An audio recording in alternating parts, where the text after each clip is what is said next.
Canada's international student population is projected to drop 50% and stay at decade lows for at least the next 3 years. This is a big deal. This is one of the biggest immigration resets in modern Canadian history. In just 7 years, Ontario colleges increased their international student enrollment by 240%, adding over 80,000 new students, but almost no new dorms were built.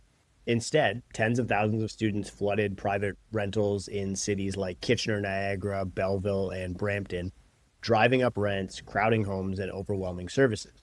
Colleges became some of the biggest employers in their region, but their business model depended on one thing: tuition from international students, who were often paying more than triple what domestic students pay. Then came the crash. In 2024, the federal government capped student visas in response to the housing crisis and political pressure. Enrollments plunged.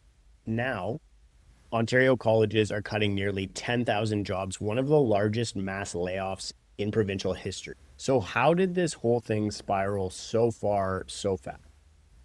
But here's the truth. Ontario underfunded its colleges for years, and when tuition was frozen for domestic students and their enrollment was down, schools turned to international enrollment as a financial lifeline, rather than maybe trying to figure out why their business model had a decreasing number of customers, which is maybe a more important question to ask. But this shift to international student revealed a little bit of a loop. Basically, the study permit expedited the process of getting a visa. So if a college issued an acceptance offer and the province of Ontario issued a study permit, immigration would approve it, no federal cap, no provincial control. Colleges partnered with private strip mall affiliates in the GTA. Recruiters made massive commissions.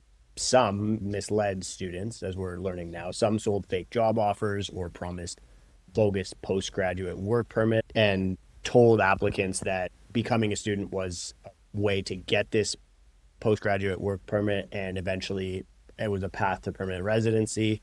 And this whole scheme worked for them until it did.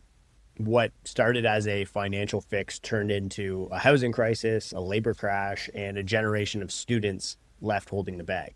Here's how it all happened and what it means for Canada's future. So today we're going to uncover how Ontario colleges more than tripled their international student enrollment from 2014 to 2022, a 240% surge, without building any housing or almost no housing. We're going to explore what this meant for local rents and affordability, and how colleges became the economic powerhouses in a lot of these small towns across Ontario, and why this sudden policy shift led to one of the biggest mass layoffs in Ontario's history. Along the way, I'm going to dive into the political decisions and loopholes that sort of let enrollment spiral out of control like this, the rise of strip mall private college campuses, and the scams that preyed on the dreams of a lot of hopeful future Canadians. So let's get into it. Over just 7 years, Ontario's public colleges saw international student numbers skyrocket by about 80,000, or a 240% jump. But during that period of time, most of these colleges built no new residence space. And so this created obviously a mismatch, this huge enrollment growth, so tons of people with little to no new student housing, which set the stage for a housing crunch in a lot of these small towns outside of the urban core of sort of like the greater Golden Horseshoe, like Niagara, North Bay, Sudbury, etc. Maybe not small towns, but smaller cities. And I also think it's worth highlighting that this came at a time when COVID happened and you started seeing a bunch of Canadians leaving the urban areas and moving to more suburban areas or smaller cities. So you started to see house prices in a lot of these smaller cities, cottage country, etc., were like doubling, tripling during that period of time. And then you stack this on top of it. RBC analysis showed international student numbers in Canada obviously more than doubled from 2018 to 2023, driving annual rent demand to a peak of 30% in 2023. Ontario's colleges experienced a similar trend from 15 to 2022 as unprecedented student inflows started to outpace housing supply. These numbers are just mind-blowing. Conestoga College in Kitchener had just 763 international students in 2014, but by 2021, it had over 12,800. That is a 1,500% increase. Truly explosive growth. Seneca College in Toronto went from 3,900 to almost 13,000, 229% increase. Lambton College, based in Sarnia, but was running big Toronto area programs, jumped from 2,700 to over 8,000, almost 9,000. Even smaller schools saw huge spikes. Loyalist College in Belleville grew an astonishing 4,600% from only 79 international students to 3,700. On average, on Ontario colleges, more than tripled their overseas enrollment in this period. Obviously, housing couldn't keep up. When thousands of college students arrived in town, these small college towns with no new dorms, they flooded into the private rental market. And this drove rents through the roof. In mid-sized cities like Kitchener-Waterloo, the influx created this, what they were describing as ultra-tight rental conditions by 2022. And you have to remember that students are often renting by the room, right? Like they're living in rooming houses. And so they're paying like $1,000 each per room, and you get four of them maybe in a rooming house together. And so they can pay a lot more than a family, right?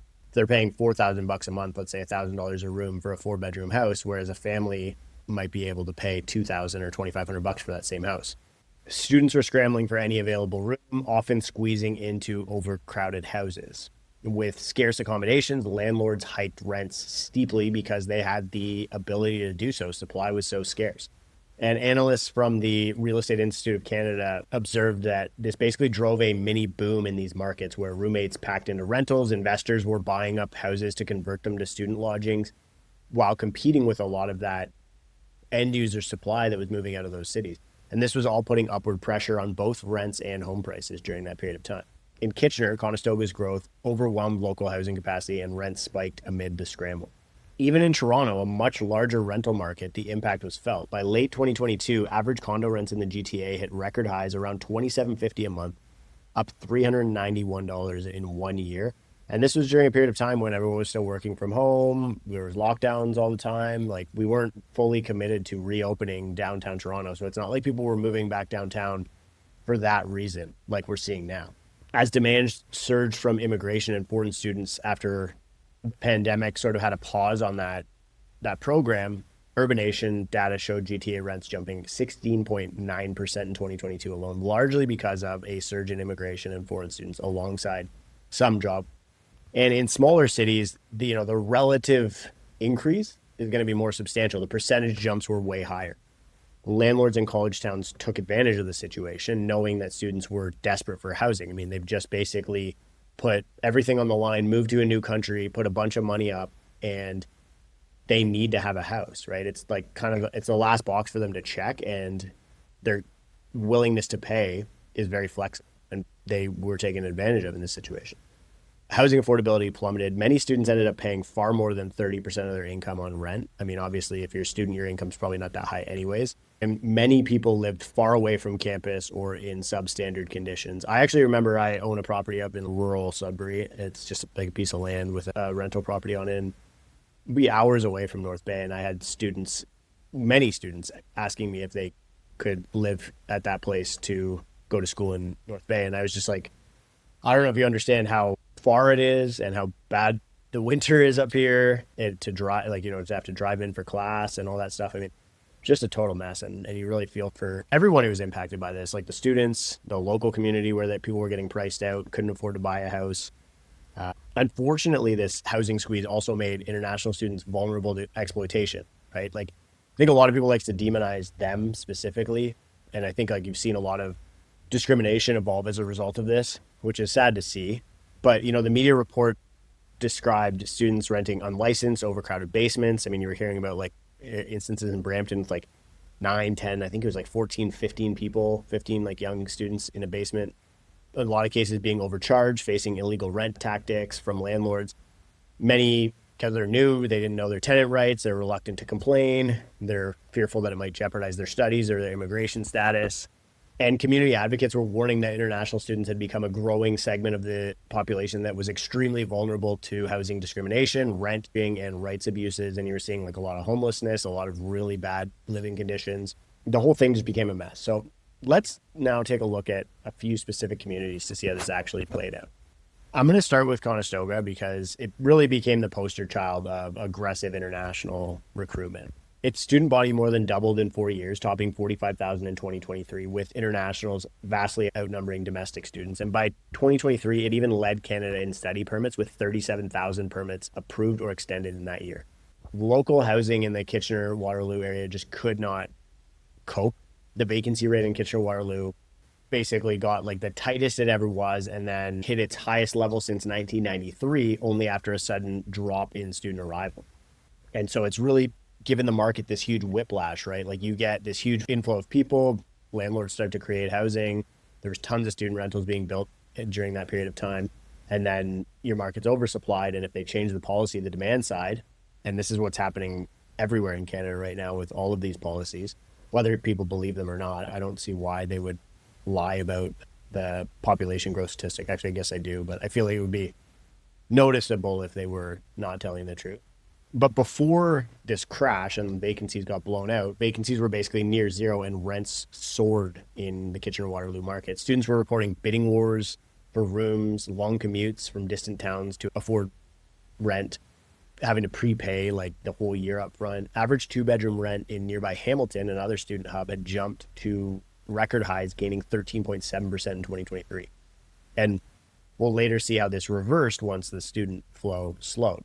Toronto is Canada's largest city, so the housing market is influenced by many factors, but still in certain areas, North York around Seneca's Newnham campus, Scarborough around Centennial College, etc., they saw a heavy student-driven demand, and international students often seek cheaper housing in groups or they rent by room, so they would compete for basement apartments and condos on the outskirts and a lot of these larger formats that might otherwise be occupied by families, right, where the kids need the bedrooms or whatever it is.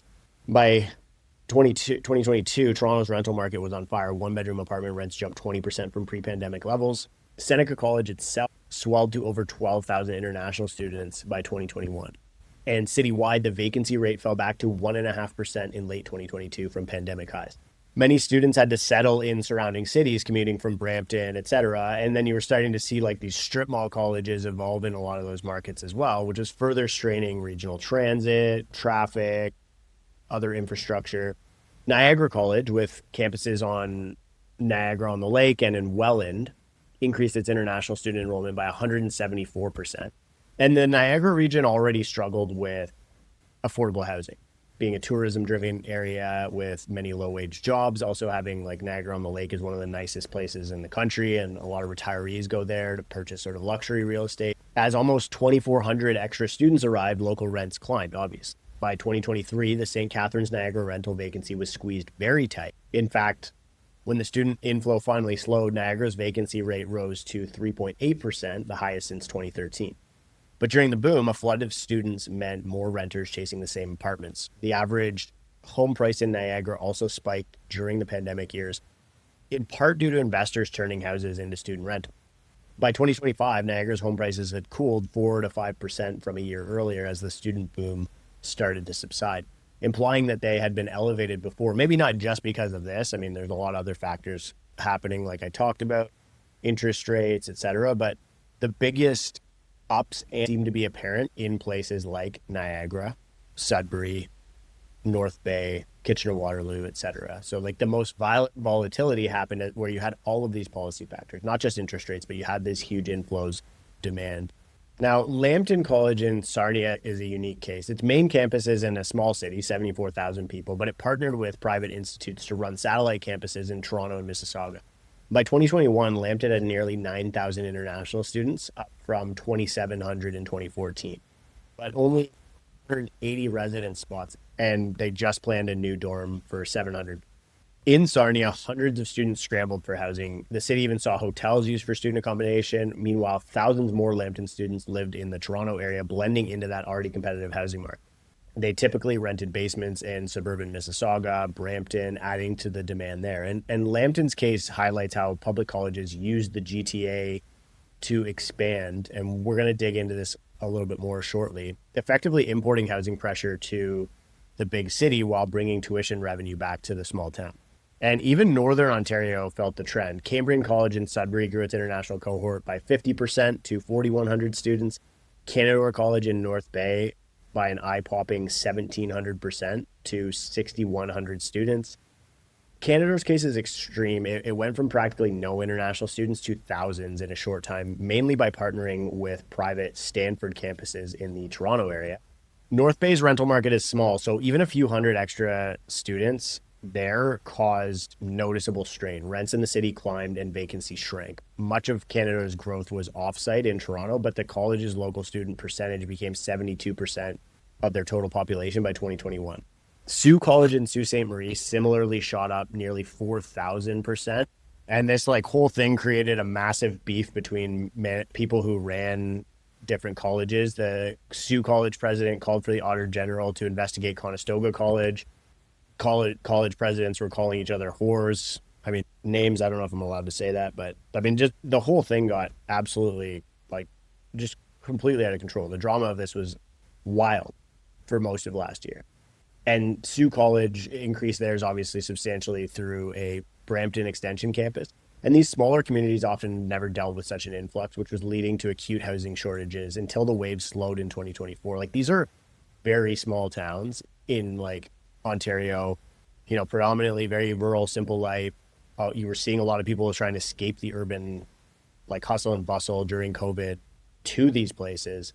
And so like the shock of a bunch of people moving there, a bunch of young people moving there from outside of Canada was very noticeable. And the pattern here was clear. Wherever a college dramatically expanded foreign enrollment, the local housing market overheated. Rents in many of these cities saw double-digit annual growth. A report from Ontario's big city mayors noted that the majority of schools didn't add dorm beds while international enrollments exploded.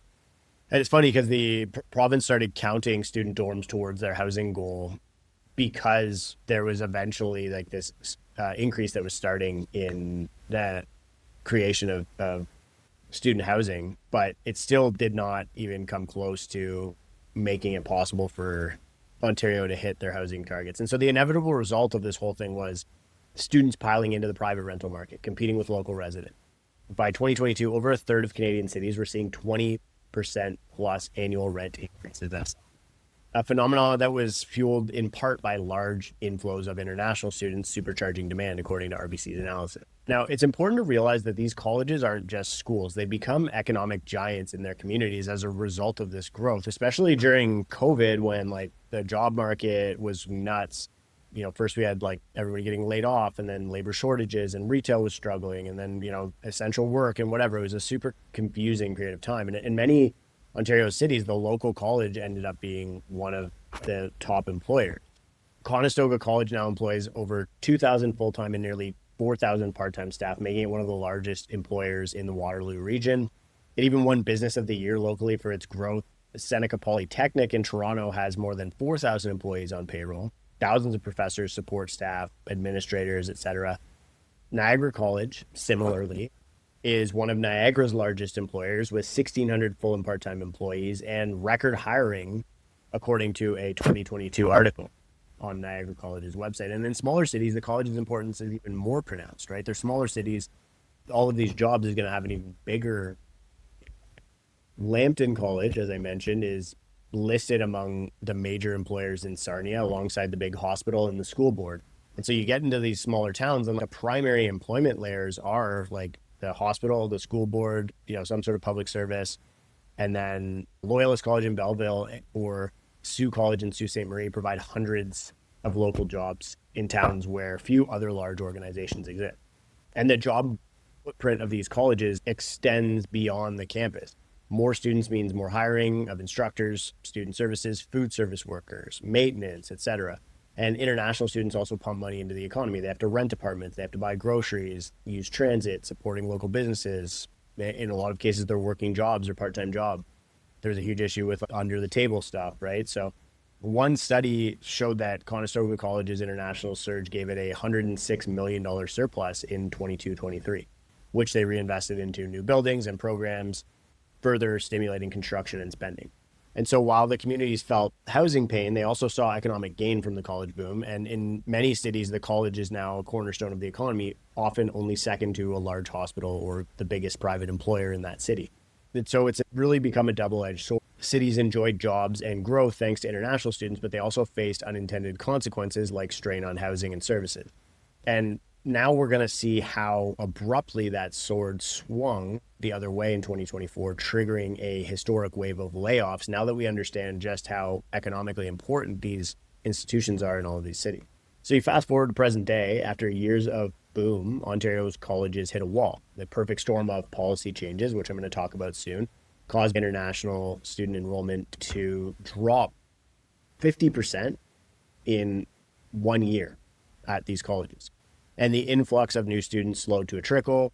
And because colleges had become so reliant on tuition money, the financial fallout was immediate. I just mentioned how Conestoga pumped all that money into growing their facilities, not maybe keeping cash on hand in case this happened to be able to continue to pay those salaries. And so in mid 2025, the Ontario Public Service Employees Union, which represents college faculty and support staff, revealed shocking news. The system faces close to 10,000 job losses and around 600 programs suspended across the 24 public colleges. They called it one of the largest mass layoffs in Ontario's history. To put this into perspective, the union president noted that this is bigger than the Hudson's Bay Company liquidation that cut 8,000 jobs Canada-wide.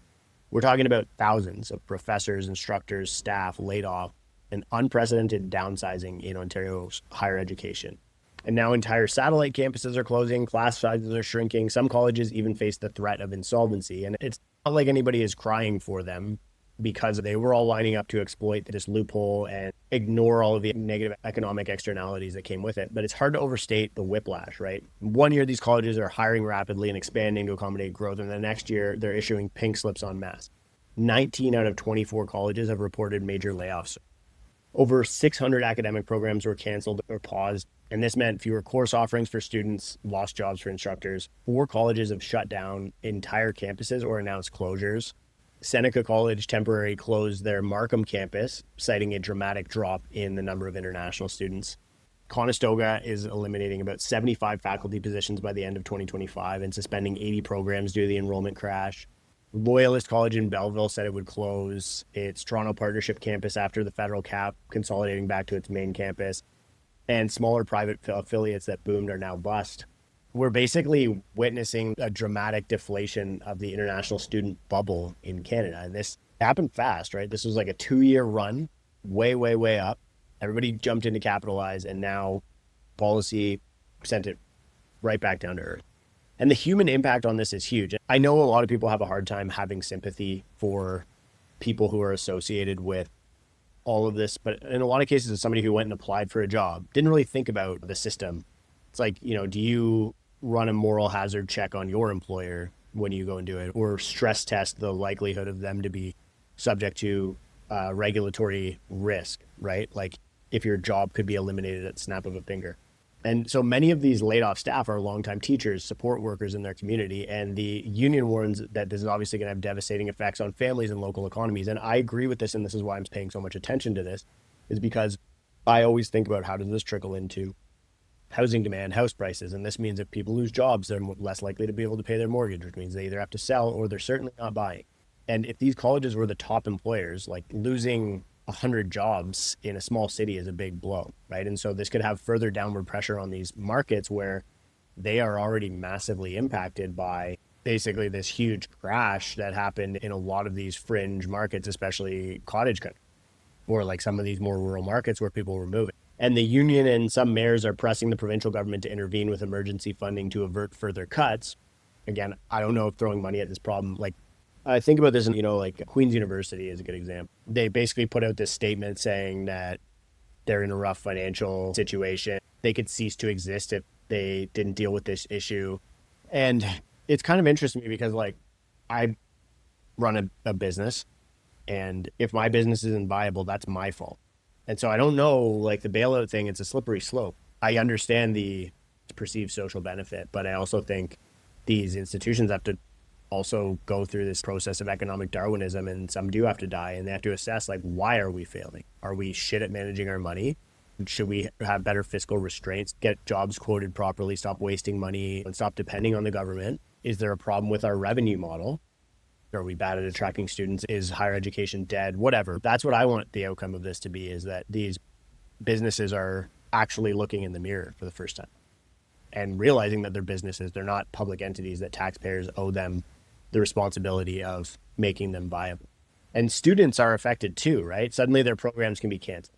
Campuses can be closed. This would force them to relocate or change plans. And the international students here already face uncertainty about course availability, support services, whether or not their course is actually legit and going to help them get a path to postgraduate work permit or permanent residency. Basically, before there was like, they made it sound like you could do anything, any degree, and get a postgraduate work permit. But then basically the government actually changed that so that it was really only credible degrees that were economically viable and valuable to what Canada needed in the workforce that would get you a postgraduate work permit. And this is a lot of to try and reduce that all that competition in the labor, which I'll cover in one of my next videos about when I do StatCan unemployment. So how did we go from record growth to layoffs so fast? And to understand that, we need to think about the policy context behind this boom and bust. And the crisis was manufactured by certain funding policies. A key piece of the puzzle is money, obviously, specifically how Ontario funds or doesn't fund its colleges. Over the past decade, provincial funding for colleges stagnated. Ontario actually has one of the lowest per student funding levels in Canada. On top of that, in 2019, the Ontario government froze domestic tuition and even cut it by 10%, which is good for Ontario students' wallets. And there was, before that, there was a decrease in enrollment. And so, you would hope, okay, if we're reducing prices, maybe more people will enroll, but it didn't happen. And colleges suddenly had less income, and the province didn't compensate them for the loss. So because of these constraints, colleges sought alternative revenue. Enter international student tuition. Unlike domestic tuition, it's unregulated and much higher. Colleges realized that recruiting overseas students at 15 to 20,000 or more per year could fill their budget cap very quickly and more efficiently than domestic students. And as one college president put it bluntly, they needed international students to keep the lights on. Do I think that it was just to keep the lights on? No. Obviously, I think that they flew a little too close to the sun. A lot of them exploited this. I think that there's such thing as too much of a good thing, and they totally blew up the program. And many of them are in trouble and facing consequences for their own action. By 22, an Ontario Auditor General report found colleges become increasingly dependent on international student fees. In fact, roughly 32% of college revenue now came from international students by 2023. Nearly a third of all funding. This is a massive shift, right? A decade earlier, that figure was far lower as domestic funding played a bigger role and basically kept these institutions afloat. Again, revenue is only one part of it. I think a lot of institutions of this scale are horrible at spending money, and that's probably the bigger problem they're all going to have to figure out over the next 10 years.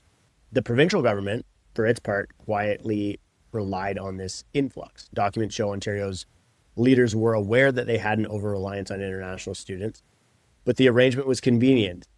Colleges, were quiet. They balanced their books with foreign tuition dollars, allowing the province to invest less in keeping them afloat. Again, I would love to see if we could just solve the problem where these businesses can be viable on their own, but that's for another day. An opposition MPP said that the government was asleep at the wheel, paving the way for a predatory for-profit education system. Harsh words, but I think it does capture the criticism that Queen's Park, which is Ontario's government, essentially defunded colleges and pushed them to chase international fees. And I do think that they played a role in it. College administrators often defend their actions by saying flatline public funding left them no choice. But again, if we're selling a product that is of value, why does this have to be so dependent on public funding? I understand that the government does play a role in post-secondary education, especially in the Western world. And like Conestoga's leadership said that it was their financial viability strategy given the flatlining of public funding in the recent years. And the president of Sault College noted that governments encouraged colleges to find other revenue, including through partnerships and bringing in more internationals. So international students became the cash cow of the system. They pay 3 or 4 times the domestic tuition, and Ontario colleges' fee income had doubled from 2011 levels thanks to higher enrollment. And unlike domestic tuition, which the government capped, colleges could raise international fees freely. Some went up significantly year over year, which is why these colleges were so aggressive about recruiting abroad. But the funding model was very precarious. It was built on a vulnerable market. If anything disrupted the flow of new students, say government cap, then the whole house of cards would wobble. And it did as soon as the federal government stepped in. Another piece of this story is how colleges managed to recruit so many students so quickly. And it wasn't just through their main campuses. Several colleges effectively multiplied their capacity by partnering with private colleges, creating what some dub strip mall college. Here's how it worked. A public college, which can grant work permits and has visas to international students, forms a joint venture with a private career college, often a smaller institute that has a classroom space, often in a strip mall or an office building. Seriously, like there was like Stanford College, I think was like the most famous one because it's named after like its name Stanford. And it was like literally said Stanford on like the side of some like shady strip mall. So the private partner provides the facilities in cities like Toronto or the GTA. Brampton was a popular place for it. And the public college stamps its brand on the diploma and officially enrolls the students. This allowed colleges based in smaller cities to tap into the huge demand to study in the GTA without building new campuses themselves. For instance, Lambton College in Sarnia partnered with Sea Star College to run Lambton in Toronto, operating out of a building in North York. Cambrian College Sudbury teamed up with Hanson College to open campuses in Brampton and even Vancouver. St. Lawrence College, Kingston, partnered with Alpha College in Toronto. Northern College in Timmins partnered with Pures College in Toronto. Canadore North Bay partnered with Stanford College for Toronto locations. You get the idea. A web of satellite campuses, mostly in the Toronto area, often in modest commercial spaces, hence the nickname Strip Mall College. By 22, these public-private arrangements had ballooned. A provincial briefing note revealed 5 such partnerships where the private campuses had more than twice as many international students as the public college's own campus. So, for example, a college might have 3,000 international students at home, but 6,000 more at its Toronto affiliate. And this truly supercharged the enrollment, right? This is part of why some of these smaller colleges, Lambton, Canadore, Northern, saw such astronomical percentage growth. They effectively opened extra campuses aimed exclusively at international students. And these partnerships were lucrative. The public college and the private partner typically split the tuition revenue. So for a public college, it was a way to boost enrollment and income without needing new classrooms or residences. For the private partner, it was a way to get status and a stream of students who were attracted by the public college's brand and the coveted post-graduation work permit eligibility that public institutions give them. And we saw earlier how some colleges like Loyalist or Northern basically had no international students until they opened up a Toronto affiliate. Then they had thousands overnight. It was almost like franchising the college. However, quality control and oversight became concerns. Were students at these satellite campuses getting the same education and support as those on main campuses? There were reports of crowded classes, limited facilities, and students feeling like visa clients more than real campus members. By 23, criticism mounted that some public colleges were overextending via private partners with minimal scrutiny. Even Ontario's government grew weary. In late 2023, the province announced a pause on new public-private college partnership. Essentially, they said, hold on, no more joint ventures until we figure this out. They recognized the model had gotten out of hand. Global News obtained docs showing that the government was aware of these issues as early as 2022.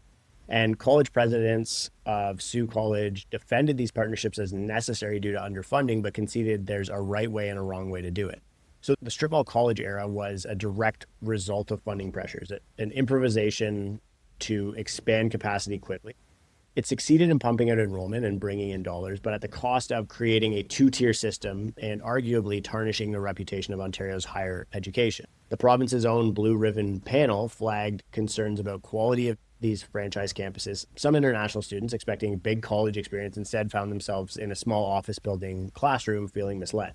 So why was it so easy for enrollment to spiral out of control? The big reason is a governance gap between federal and provincial systems, essentially a loophole in oversight. So education in Canada is largely a provincial responsibility, but immigration, including student visas, is federal. What happened in Ontario was that the provincial authorities did not cap or monitor how many international students colleges were admitting. And at the same time, federal authorities kept issuing study permits on demand, assuming the colleges in the province knew what they were doing. Neither side was effectively checking if housing or job markets or legitimacy or fraud were issues in this, and that the market could actually absorb these students. So basically, if it's a college, public or even private career college, was designated as a learning institution, any student with an acceptance letter could get federal study permit and accompanying visa. And again, when these people are being sold these college programs, they're being told that it's a pathway to citizenship. And so a lot of people are coming here expecting probably to stay forever and work after they get their diploma. There was functionally no systemic limit on how many letters a college could issue or how many permits IRCC, the Immigration, Refugees and Citizenship Canada, would approve until recently. So colleges had an incentive to admit more and more people, and the federal system kept granting visas, creating a feedback loop. As one report noted, this lack of federal limits on the international student population, combined with provincial underfunding, allowed these numbers to explode. Another aspect was a study permit automatically leading to a visa. When IRCC approves a study permit for a foreign student, it typically issues a temporary resident visa, or ETA, as well, allowing that person to travel to Canada. Colleges realized that an acceptance letter from them was essentially a ticket for the student to enter Canada. And with Canada's good reputation around the world, demand was enormous. So recruitment agents capitalized on this, knowing that a college acceptance was a relatively easy pathway to a Canadian visa compared to other immigration streams. And so we started stuffing this whole immigration stream, population growth, with people. This, and then there was the LMIA issue, which I'll get to in another video.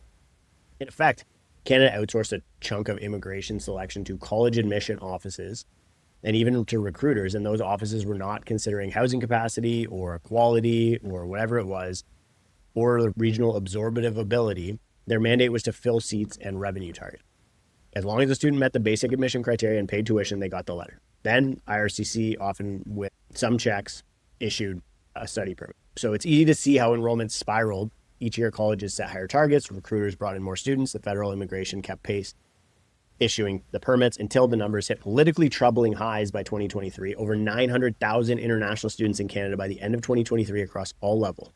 The federal minister in 2023, Sean Fraser at the time, even mused that the international student program was being used as a backdoor to immigration by some, implying the unchecked growth was intentional by some players to gain residency. The question is like, why didn't we put an end to this sooner? But I guess a lot of people were sounding the alarm on this stuff early. Provinces like Ontario were waking up to the housing side effects, but because no one level of government was fully in charge, everybody just started pointing the finger at each other, and a full true policy loophole scenario evolved. It took until late 2023, just a couple of years ago, for serious action. The federal government, under political heat from housing affordability, announced a 2-year cap on study permits starting in 2020. They aim to roughly cut in the growth of international student numbers. So again, people who are already here would be able to stay on their study permits. Specifically for 2024, they set a cap of 364,000 of new study permits nationwide. So again, nothing to address the 900,000 people who are already here, down from 684,000 in 2023. Ontario, which hosts most international students, bore the brunt of this cap. The provincial allocation was drastically reduced. Conestoga College, for example, was told it would get only 15,000 study permit slots in 2024, less than half of their previous year's intake. And this is why their enrollment and revenue plunged, causing the layoffs that we discussed. Essentially, an uncontrolled system met an abrupt control, and it was a shock to the colleges. In hindsight, many say this situation was preventable. I would agree with that. Better coordination between provincial education planners and federal immigration could have scaled growth a lot more sustainably. It could have had less negative impact on especially the housing side of things, which I think is what really brought the magnifying glass on this and got the attention on it that put an end to it. In Ontario, for years, nobody put the brakes on. Students kept coming until problems became too big to ignore. And at that point, the damage is already done. And sadly, it's the students and the campus workers now feeling the fallout of that governance cap. And during that period of time, it was very much regular families, people being able trying to afford rent or get jobs or whatever, right? So like there are so many victims in this chain.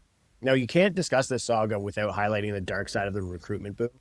There's misinformation and fraud that targeted international students. And now the government is, and I mentioned this in one of my more recent videos, the government is really looking into fraud in visas and visa applications from certain countries. And there was this huge false promise of postgraduate work permits. A huge draw for studying in Canada is the postgraduate work permit, which is up to 3 years that graduates have from public colleges and universities can get. However, not all programs or institutions qualify, and they started scaling this back. So private career colleges, these non-public, the strip mall colleges, basically generally do not confer postgraduate work permit eligibility. And during the boom, some shady recruiters fooled students into enrolling in private colleges by falsely promising that they'd get a postgraduate work permit after completion. So imagine spending $20K a year only to find out your diploma doesn't allow you to stay in Canada and work in Canada. Be obviously a devastating surprise. And this is why we're seeing political blowback, not just from domestic Canadians and voters, but also the people who came here themselves. And we're seeing protests, all of these other things. Hundreds of these students protested in a handful of different scenarios where a term was dropped without notice, fearing that it would wreck their permit chances, etc. And before 2023, these students were limited to working 20 hours a week. This was lifted during the pandemic because the idea was that everybody was economically stressed and they needed to be able to provide for themselves. Some recruiters in Certain countries actually advertised that students could work unlimited hours or easily bypass the 20-hour limit. This led to people using the international student permit to get into the ability to work within Canada. This put a ton of pressure on the job market.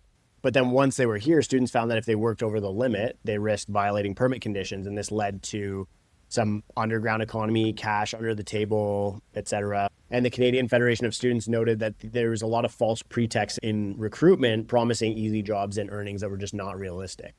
The other piece that's crazy is that Ontario colleges collectively paid $114 million in commissions to overseas recruiters in 2021 alone.